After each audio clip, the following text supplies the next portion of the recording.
दोस्तों, तो इस वीडियो में मैं डिस्कस करने वाला हूँ हाईजैकर्स और टेररिस्ट इसराइली आर्म फोर्स से डरते क्यों हैं। तो ये साल है 1976 जून 27 की। इसराइल की कैपिटल से एक एयर फ्रांस 139 की फ्लाइट रवाना होती है फ्रांस की तरफ और उसके बीच में एक स्टॉप ओवर होता है एथेंस ग्रीस में। जैसे ही स्टॉप ओवर होता है कुछ पैसेंजर्स चढ़ जाते हैं और मिड एयर में क्या होता है कि बेसिकली उस पैसेंजर्स के बीचों बीच से 4 टेररिस्ट निकलते हैं, 2 जर्मन और 2 पैलेस्टीन टेररिस्ट निकलते हैं और वो बोलते हैं कि उन्होंने पूरे प्लेन को हाईजैक कर लिया और वो चाहते हैं कि इस प्लेन को एंतेबे एयरपोर्ट, उगांडा के एयरपोर्ट में लेके जाए। तो पायलट और पैसेंजर्स पूरी तरह से डर जाते हैं और पायलट बोलता है कि ठीक है हम लोग लेके जाएंगे बोल के वो एंतेबे एयरपोर्ट में लेके जाते हैं, उगांडा के एंतेबे एयरपोर्ट में लेके जाते हैं। तो जैसे ही वो प्लेन लैंड होता है तो पैसेंजर्स और पायलट जब खिड़की से बाहर देखते हैं तो उनको दिखाई देता है कि बहुत सारे रेगुलर उगांडन आर्मी के सोल्जर्स वहाँ पे खड़े रहते हैं। वो बहुत खुश हो जाते हैं, बोलते यो हम लोग को बचाने के लिए कोई आ गए, यहाँ पे आर्मी वाले आ गए, हम लोग बचा लेंगे। वो गलत फहमी था। एक्चुअली जैसे वो दरवाज़ा खुलता है प्लेन का, कुछ टेररिस्ट अंदर आ जाते हैं, यानी कि 4 टेररिस्ट अंदर थे तो और भी बहुत सारे टेररिस्ट अंदर आ जाते थे और उसके साथ ही साथ कुछ उगांडन आर्मी के रेगुलर सोल्जर्स भी अंदर आते हैं और शेकन करते हैं टेररिस्ट के साथ। तो उनको समझ में आता है कि ये टेररिस्ट और ये उगांडन आर्मी के जो सोल्जर्स हैं सब मिले हुए हैं। तो उनका होश उड़ जाता है, दुनिया में भी सबका होश उड़ जाता है, खास करके इसराइली गवर्नमेंट का होश उड़ जाता है क्योंकि उसमें से 80 to 90% जो पैसेंजर थे वो सब जूइश और इसराइली नेशनल थे। एयरपोर्ट में दोनों पैसेंजर्स को इसराइली जूइश पैसेंजर्स को सेपरेट करते हैं और जो non Jewish non Israeli passengers उनको सेपरेट करते हैं। नेगोशिएशन स्टार्ट होता है, लेकिन इसराइल, अमेरिका और यूएस नेगोशिएशन के लिए रेडी नहीं थी, लेकिन उनको नेगोशिएशन का नाटक करना था। तो उन्होंने बोला कि जुलाई 1 तक हम लोग आपके डिमांड्स को मीट करें। तो टेररिस्ट को जो डिमांड था वो था $5 लाख और 50+ जो टेररिस्ट जो तो कैद हुए थे ना इसराइल, यूएस और यूके में, उनको रिलीज करना। लेकिन ये तीनों कंट्री यूएस, यूके और इसराइल ये तो नहीं मानने वाले, उन लोग नेगोशिएट भी नहीं करने वाले थे बिकॉज उनको पता था कि टेररिस्ट के साथ नेगोशिएशन करना सांप के साथ खेलना है। लेकिन बस एक नाटक कर रहे थे कि हम लोग जुलाई 1 तक हमें टाइम चाहिए, हम लोग अरेंजमेंट कर रहे हैं, ये सब बोल के टेररिस्ट को बेवकूफ़ बना रहे थे। उसी बीचों बीच इसराइली आर्म फोर्स और मोसाद बैठ के प्लानिंग बना रहे थे कि कैसे काउंटर टेररिज्म ऑपरेशन कैरी किया जाए और पूरे के पूरे पैसेंजर्स को विदाउट हार्म बचाया जाए। तो मोसाद को पता था कि जो एंतेबे एयरपोर्ट है उगांडा का, वो एक्चुअली उसका कंस्ट्रक्शन इसराइली इंजीनियर्स और कॉन्ट्रैक्टर्स ने किया था बहुत सालों पहले। तो उनको ये पता था, तो वो उनके साथ बैठ के, जो इंजीनियर्स कॉन्ट्रैक्टर्स हैं उनके साथ बैठ के वहाँ के लेआउट, स्ट्रक्चर, एंट्री, एग्जिट सब कुछ पता कर रहे थे। और एक टीम मोसाद फ्रांस में गए बिकॉज इस नेगोशिएशन के बीच में एक और चीज़ हुआ था। बेसिकली वो टेररिस्ट लोग ने बोला था कि हम लोग non Israeli non Jewish passengers को रिलीज कर देंगे जस्ट बिकॉज जुलाई 1 तक आपने बोला था कि $5 मिलियन हमारे दोस्तों को आप रिलीज करेंगे। तो इसी एक प्रॉमिस की वजह से टेररिस्ट लोग ने इनको रिलीज किया था। तो ये फ्रांस में चले गए थे, जो अलग अलग नेशनलिटीज के थे, यूएस के थे, यूके के थे, वो वहाँ फ्रांस में पहुंच गए थे। तो मोसाद का एक टीम वहाँ पे फ्रांस में जाता है और उनसे डिस्कशन करता है कि पता करने की कोशिश करता है कि वहाँ पे क्या क्या है, कितने टेररिस्ट है, कितने उगांडन आर्मी के सोल्जर्स है, ये सब पता करने के लिए वहाँ पे जाता है। तो मोसाद के एक सरप्राइज में ये होता है कि बेसिकली वहाँ पे जब जाते हैं ना उनको पता होता है कि उस पैसेंजर्स के बीचों बीच में से एक मिलिट्री का बंदा था जो किसी को भी नहीं पता था कि वो मिलिट्री का बंदा था। ना टेररिस्ट को पता था, ना इसराइली आर्म फोर्स को पता था, ना मोसाद को पता, किसी को नहीं पता। उसने खुद बताया कि मैं मिलिट्री का बंदा हूँ, मुझे पता, मैं एग्जैक्टली बताता हूँ कि वहाँ पे कौन सी बंदूक यूज है, कितने रेगुलर आर्मी के जो उगांडन आर्मी के जो सोल्जर्स है वहाँ पे खड़े हैं और कितने टेररिस्ट है। तो उसने बताया कि वहाँ पे बेसिकली 4 टेररिस्ट फ्लाइट में घुसे थे और 3 टेररिस्ट वहाँ से एड ऑन हुए। तो टोटल 7 टेररिस्ट है और बाकी बहुत सारे 200 से 300 लाइक उगांडन आर्मी सोल्जर्स हैं, कमांडोज भी है, उगांडन आर्मी की कमांडोज भी है। और ये भी बताया कि ईदी अमीन जो है वहाँ का जो डिक्टेटर उस टाइम का रूथलेस अग्रेसिव डिक्टेटर था, उन्होंने भी पैसेंजर्स के साथ बात किया और वो एक्चुअली तभी पता चलता है कि जो वहाँ उस कंट्री का जो डिक्टेटर, अग्रेसिव रूथलेस जो डिक्टेटर था, वो एक्चुअली इसराइली गवर्नमेंट के अगेंस्ट था और टेररिस्ट के सपोर्ट में था। तो ये बहुत खतरनाक सिचुएशन हो गया था। तो मोसाद ने इंटेलिजेंस कलेक्ट किया, वापस आया इसराइल में आके इसराइली आर्म फोर्स को ब्रीफ किया कि ये वहाँ का लेआउट है।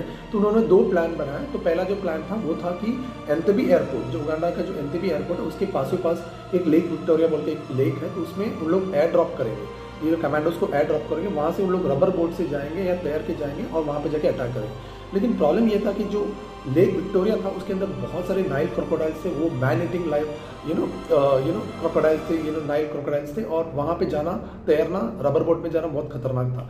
तो उन्होंने वो प्लान ड्रॉप किया था। दूसरा प्लान था 4 हरक्यूलिस विमान के साथ वो उड़ेंगे, दुश्मन देश के ऊपर से उड़ेंगे और केनिया में जाके रिफिलिंग करेंगे और केनिया से होके वापस जाके उगांडा में जाके वहाँ पे जाके अटैक करेंगे। तो वैसे ही हुआ, उन्होंने 4 हरक्यूलिस विमान लिया, उसमें अपने मिलिट्री इक्विपमेंट्स, बंदूक, बारूद और कमांडो, 100 कमांडो थे और खास करके एक हरकुलिस विमान में उन्होंने डाला था 2 रेंज रोवर की गाड़ी और ब्लैक मर्सिडीज की गाड़ी। इसका एक वजह था बिकॉज वहाँ का उस टाइम का जो डिक्टेटर था इदी अमीन, उसका जो फेवरेट कार था वो ब्लैक मर्सिडीज था और 2 रेंज रोवर के साथ घूमते रहता था। तो वो रेगुलर आर्मी को कंफ्यूज करने के लिए ये एक प्लान उन्होंने रचा था और उन्होंने ये 4 हरकुलिस विमान अपने दुश्मन देश जैसे कि इजिप्ट, सऊदी अरब के ऊपर से होके वो 4 हरकुलिस विमान उड़ती है। अभी एक स्पेशलिटी भी है इस उड़ान की कि 30 मीटर के हाइट में वो हरकुलिस विमान उड़ती है। इतनी भारी बड़ी जो हरकुलिस की विमान है वो 30 मीटर के ऊपर उड़ना means hats off to Israeli air force, यानी कि इतने प्रोफेशनल पायलट से उन्होंने 30 मीटर के हाइट में से ना ये चारों के 4 हरकुलिस विमान अपने दुश्मन के देश के ऊपर से उड़ाए क्योंकि रडार से बचना चाहते थे और उड़ा के सीधे केन्या में गए, वहां पे जाकर रिफ्यूलिंग किया, उसके बाद वहां से वापस उगांडा। इसका एक रीजन था कि 4000 किलोमीटर दूर था एक्चुअली उगांडा और इसराइल के बीच में 4000 किलोमीटर का दूरी था। इसी वजह से उनको रिफिलिंग करना था। केन्या ही उनका एक दोस्त था जिनके पास जाके उन्होंने रिफिलिंग किया और वापस उगांडा रात के अंधेरे में वो गए, यानी कि जुलाई 3 11 बजे तक वो वहां पे पहुंच गए थे। तो बीच में क्या हुआ कि बेसिकली जुलाई 1 उन्होंने नेगोशिएशन बोला था लेकिन 2 दिन और एक्स्ट्रा पूछा, एक्सटेंड किया तो टेररिस्ट भी मान गए। इसी वजह से जुलाई 3 के रात को तक उनको टाइम मिला था और जुलाई 3 के रात 11 बजे उन लोग रात को ये हरकुलिस के विमान के साथ उगांडा जाते हैं। उगांडा में पहला हरकुलिस विमान उतरता है और वहाँ पे बीकन्स और इंस्ट्रूमेंट सेट करते हैं बिकॉज बहुत अंधेरा था और वहाँ का जो एटीसी था उगांडा एयरपोर्ट का जो एटीसी था उसने पूरा शट डाउन कर दिया था, तो कुछ पता ही नहीं चल रहा था कि एयरपोर्ट में कैसे लैंड करना है। तो पहला हरकुलिस विमान अपने स्किल के साथ वहाँ पे लैंड होता है और वो अपने बीकन्स और नेविगेशन इक्विपमेंट सेट करता है। उसकी वजह से बाकी 3 हरकुलिस के विमान में वहाँ पे लैंड होते हैं। वहाँ से एक सेक्शन जाता है उगांडन एयरफोर्स की तरफ, जो वहां पे जो उगांडा के MiG-17 और MiG-21 खड़े थे ना उसको डिस्ट्रॉय करने के लिए एक सेक्शन कमांडोज अपने आर्मर्ड व्हीकल के साथ जाते हैं, दूसरा सेक्शन रेस्क्यू ऑपरेशन के लिए जाता है, एक तीसरा सेक्शन दूसरे एरिया में जाने की कोशिश करते हैं जहाँ पे उगांडन रेगुलर आर्मी के जो सोल्जर्स है बहुत तादाद में ज़्यादा है। तो वो 2 रेंज रोवर गाड़ी और एक मर्सिडीज गाड़ी में जाते हैं और वहाँ पे एक सेंट्री होता है। सेंट्री में वहाँ पे 2 लोग खड़े होते हैं, वो 2 लोग आते हैं बोलते हैं कि आपका आईडी चाहिए। तो उन लोगों में से एक सेंट्री को समझ में आता है कि इदी अमीन का कार नहीं है, हमारे जो डिक्टेटर है उसका कार नहीं है, क्योंकि उसने नया एक व्हाइट कलर की मर्सिडीज खरीदी थी और ये तो ब्लैक था और 2 रेंज रोवर थे। तो वो इमीडिएटली बंदूक निकालते हैं और इसराइली आर्म फोर्स भी चुप तो बैठने नहीं वाले, वो भी बंदूक लेके फायर करते हैं और सबको मार गिराते हैं। वहाँ पे बहुत सारा भारी भरकम फायरिंग होता है और बहुत इतना गंदे तरीके से फायरिंग होता है, रात के अंधेरे में फायरिंग होता है। उसके बाद वहां से जितने भी पैसेंजर्स थे सबको बचाया जाता है। खाली उसमें इस ऑपरेशन में 3 पैसेंजर्स मारे जाते हैं, 7 के 7 टेररिस्ट मारे जाते हैं और उगांडन आर्मी के कुछ 100+ सोल्जर्स मारे जाते हैं। और इसी बीचों बीच मैंने जब बताया था ना वो जो आर्मर्ड व्हीकल्स जो इसराइली एयरफोर्स MiG-17 और 21 के पास गए थे पूरे, यानी कि उगांडन एयरफोर्स के 90% वहाँ पे जो एयरपोर्ट में जो खड़े थे प्लेन्स ना उसको सबको डिस्ट्रॉय कर दिया। इसका एक रीज़न था, अगर बाई चांस अगर इन लोग ने पैसेंजर्स को बचाने के बाद अगर ने ये चारों के 4 हरकुलिस विमान के साथ उड़ गए तो देयर वाज अ पॉसिबिलिटी, यानी कि ये जो एयरफोर्स थी ना उगांडा की वो बहुत कमज़ोर थी लेकिन फिर भी कुछ नुकसान तो पहुंचा था। पीछे आके कुछ मिसाइल छोड़ गया तो पूरा वापस नुकसान हो सकता था। तो यही एक रीज़न था उनको भी डिस्ट्रॉय करने का। तो पूरा स्ट्रैटेजी यूज़ किया, पूरा मस्त प्लान यूज़ किया। 3 अलग अलग टीम गए और डिस्ट्रक्शन वहाँ पे स्टार्ट हुआ, अटैक हुआ और सब पैसेंजर्स को बचा लिया गया था। इस ऑपरेशन के दौरान 10 इसराइली कमांडोज घायल होते हैं और जैसे कि मैंने बताया कि 3 पैसेंजर्स का डेथ होता है और इसमें से एक कमांडो का डेथ होता है। वो कमांडो था योनाथन नेतन्याहू, जो इसराइल का फ्यूचर में जो होने वाला जो इसराइल का जो 9th प्राइम मिनिस्टर था उसका भाई भी था। Hats off to Israeli defence forces, Mossad, और आगे भी जाके मस्त मजेदार वीडियोस ऐसे ही बनाने वाला हूँ।